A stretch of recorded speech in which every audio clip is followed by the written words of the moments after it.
folks, this is Hacksaw Jim Duggan, and you're watching WGS-TV. Tough guy.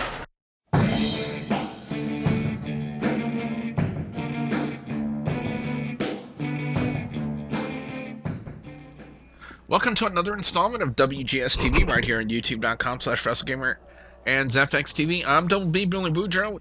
A couple of things I need to make, I want to make you guys aware of before I get to my TNA Impact Wrestling review for the week of November 1st, 2012.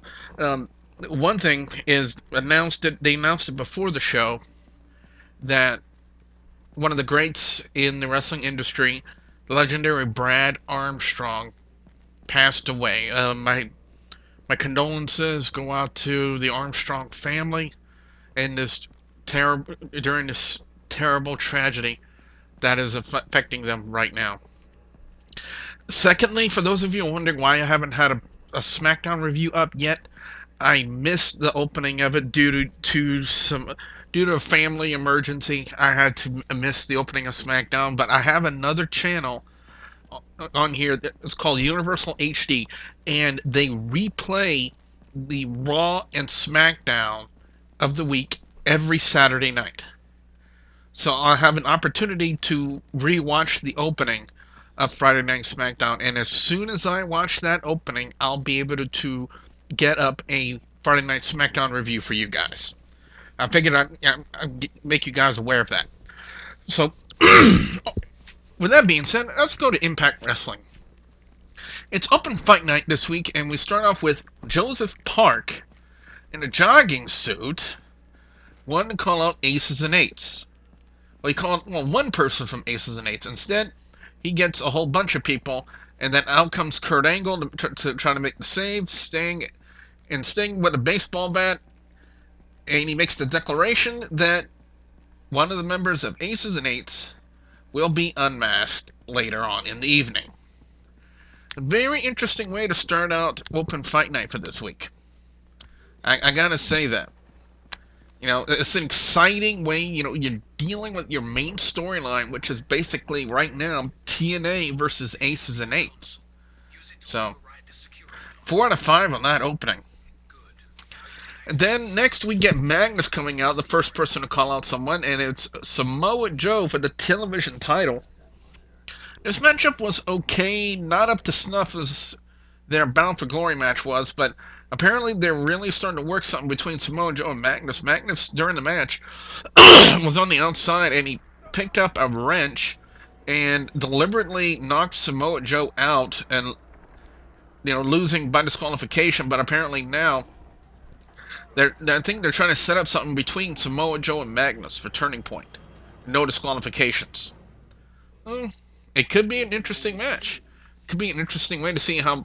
I think I've seen Samoa Joe before in a no disqualification environment, but I've never seen Magnus. So it'll be interesting to see how Magnus works in that kind of an environment with a no disqualification rule. So 4 out of 5 on this one. It was still pretty good. Then next up, Daniels and Kazarian called out the Spanish announced team of Hector Guerrero and William Arnez. I don't understand why. I don't know why TNA thought that this would be a good way to build more into Daniels and Kazarian versus Chavo and Hernandez. I can understand Hector Guerrero's involvement, considering the fact it's family. Why involve William Arnez? Just because he's the broadcast partner of Hector Guerrero for the Spanish announce team. I just don't understand that. So I'm going to give it a 3 out of 5 because I just, it's just boggling the mind. They could have gone, so many different routes, so many better routes. They could have just called out Hector Guerrero. Could have just had Daniels and Hector Guerrero. Instead, they had both Daniels and Kazarian out there calling out both members of the Spanish announce team. Yeah, that one, it's kind of leaving me scratching my head. 3 out of 5. Then next up, it was the gut check time, and it was for Christian York, former member of TNA, back when it started in 2002. And his gut check opponent was Zema Ion. And I must say, Christian York looked in phenomenal shape. Looked really good in his match against Zema Ion. I mean, he did all of his spots well. Everything was perfect, spot on. The only thing that's probably not spot on is what the judges will say. Sometimes when a gut check contestant is good, they say no, and then when a gut check contestant is bad, well, they'll say no. So you never know which way the TNA, Al Snow, Bruce Pritchard, and Taz are going to think. You never know which way they're going to go with the gut check. So, but if I had my say in it, I would say yes. Because Christian York really impressed me. I mean, like I said, he's in phenomenal shape.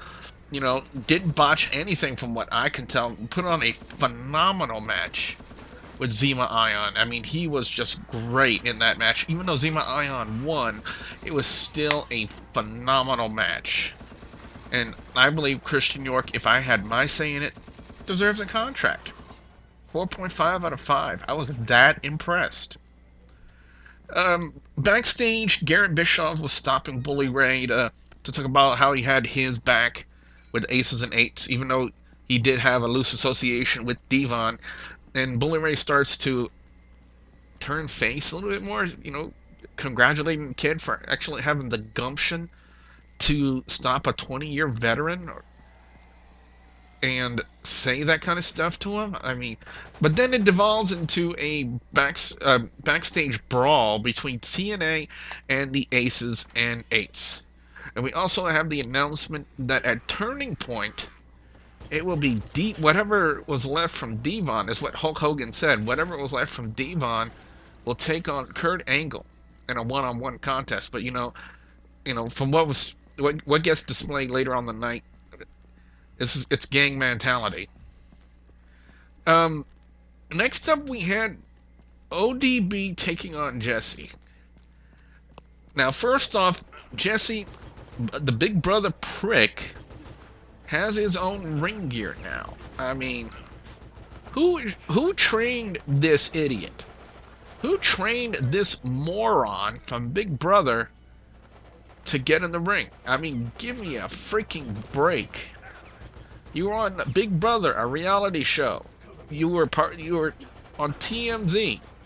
Big deal. You're not important. I'm not sweating bullets over you. Hell, there are probably people saying that, hey, Double B's more famous than this Jesse mother. I'm going to watch my language this week. But still, Jesse, again, I reiterate my same complaint. We could have had Chris Masters as the boyfriend of Tara. Or John Morrison as the boyfriend. John Morrison would have been a perfect fit. Hollywood-style boyfriend. And he's known in the wrestling industry, and we know what kind of background he has. Instead, Jesse from Big Brother.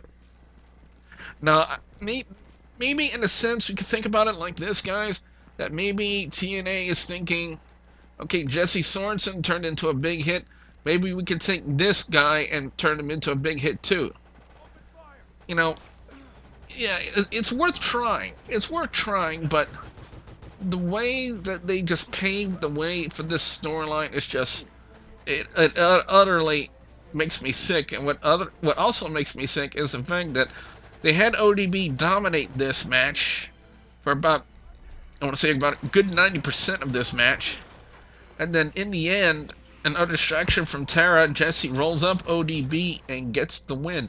They put the Big Brother prick over on ODB. I just don't understand it.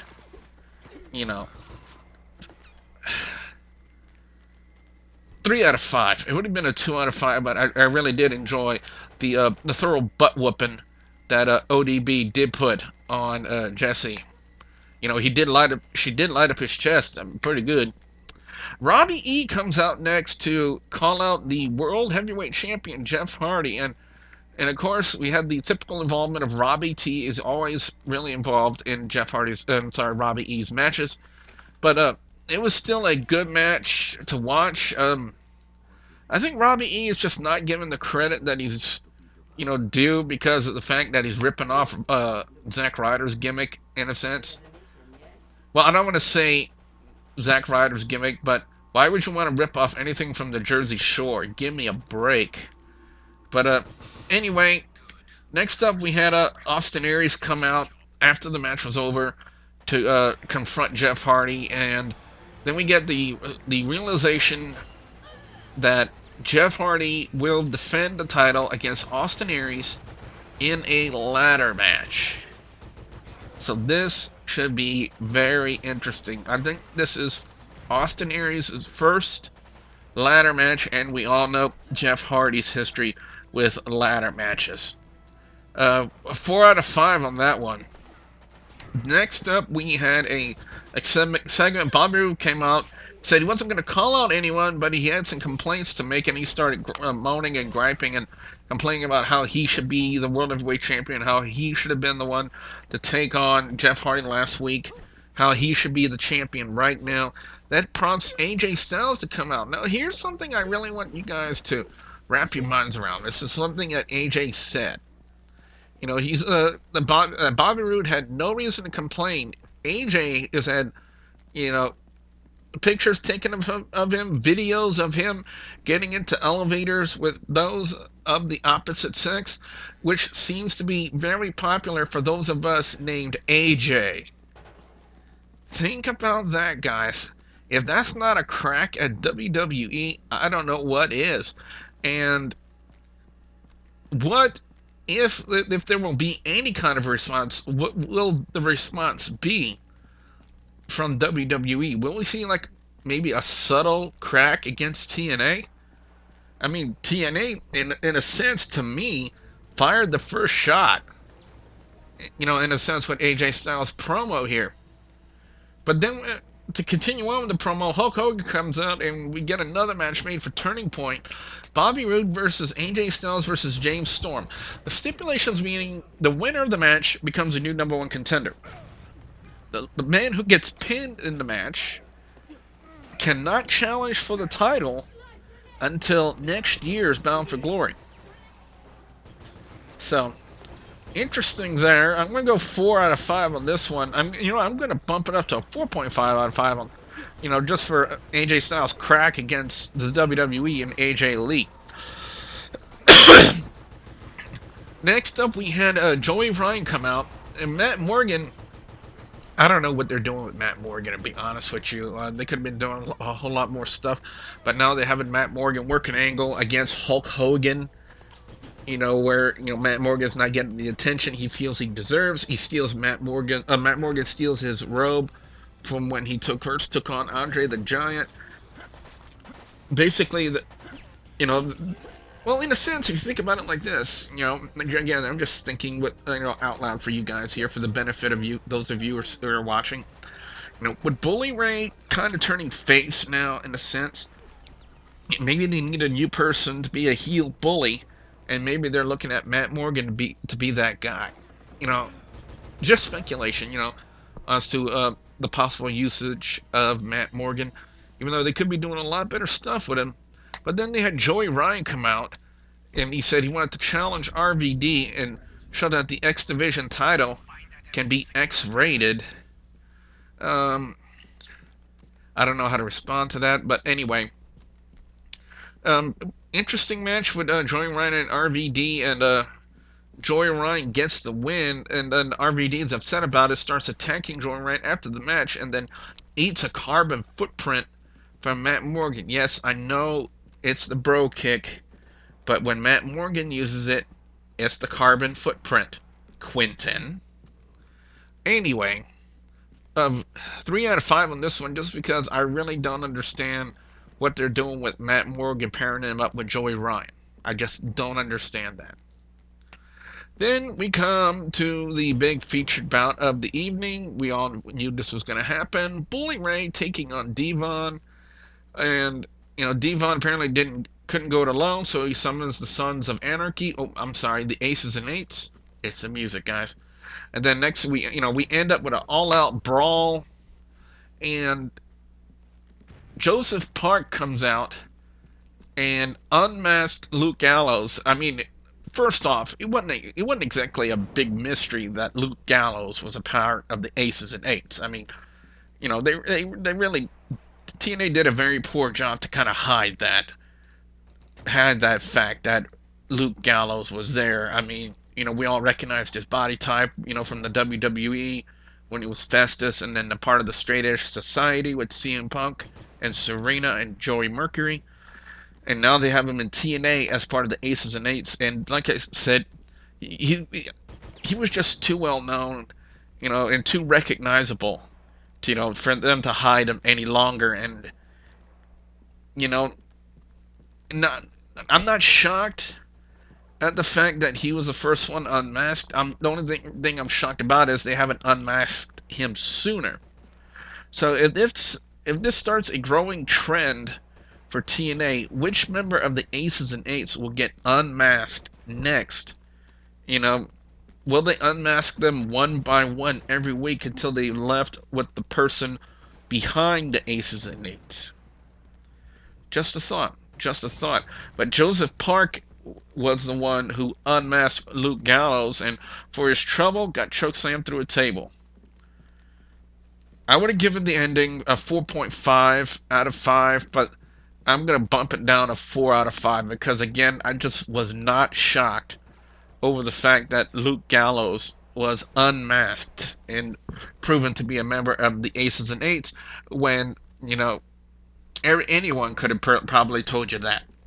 I've said it for weeks. So did the Studley Man Ashley. So did the Shining Star Rick Starr.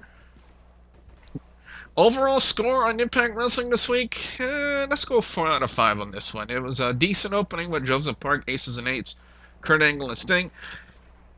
Good match with Samoa Joe and Magnus, and again, they're working an angle with these two for Turning Point. Don't understand the usage of Daniels and Kazarian calling out the Spanish announce team of Hector Guerrero and William Arniz. I don't know. I can understand them using Hector Guerrero, considering the fact he's Chavo Guerrero's, he's in Chavo Guerrero's family, but I just don't understand the inclusion of William Arniz. Christian York looked really great, and I honestly feel that he deserves a contract. ODB should have went over on Jesse. That's all I'm going to say. Jeff Hardy taking in on Robbie E. I think the major key point was the after the match when we get the announcement that at Turning Point it's going to be Jeff Hardy and Austin Aries in a ladder match. That should be good. And kudos to AJ Styles for his crack on the WWE. Joey Ryan defeating RVD, I'm a little bit shocked about. And again, I just don't understand the pairing of Ryan and Matt Morgan. Maybe one of you guys out there can kind of enlighten me in a sense. And then again, the unmasking of Luke Gallows, I am not shocked about, but it was still a decent ending for Impact Wrestling. So it gets a 4 out of 5. So what I want to know from you guys out there, the viewers and subscribers, your thoughts on Impact Wrestling this week. Be sure you put your comments in the comment section below. Don't forget to like and favorite this video, and don't forget to please subscribe to youtube.com/WrestleGamer and youtube.com/ZFXTV Network. So until next time, guys, I'm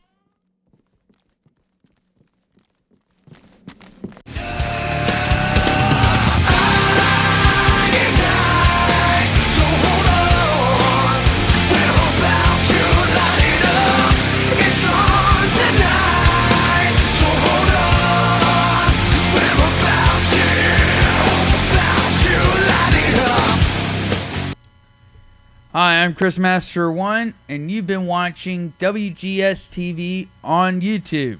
Be sure and check out the Friday Night Renegade show every Friday from 10 to midnight Eastern, only on GCSUradio.com. And remember, keep it on rocking, folks. Oh, check out my YouTube channel as well, youtube.com/ChrisMaster1. We'll see you on the next episode of WGS-TV.